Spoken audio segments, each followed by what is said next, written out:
Alors que le soleil pointe véritablement au zénith, le boulevard du 20 mai vibre au rythme du défilé d'un carré de l'armée nigériane.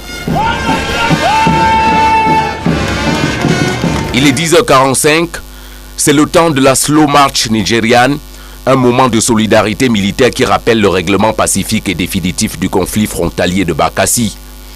À la tribune, le président Biya apprécie d'un geste de tête.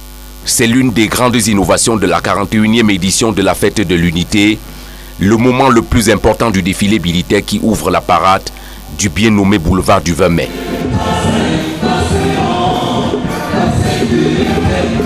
Pendant près de 2 heures d'horloge, quelques 7500 hommes et femmes en tenue rivalisent de talent sur le pas militaire.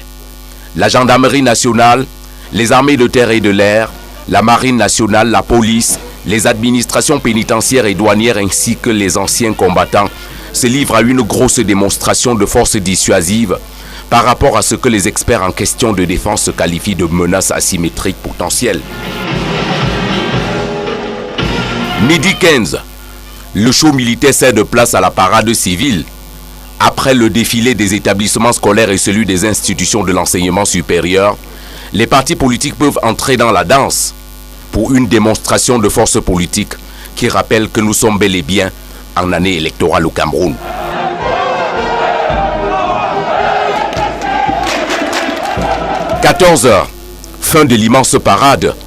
Alors que le gratin politico-administratif qui s'est donné rendez-vous au boulevard du 20 mai se disperse, la 41e fête de l'unité peut amorcer son entrée dans le cahier d'histoire d'un Cameroun qui cherche toujours à réconcilier tous ses fils. On se souviendra alors que le thème de cette édition 2013 invite les Camerounais à se mettre ensemble autour de l'idéal d'un État émergent avec une armée et une nation qui devraient regarder vers la même direction.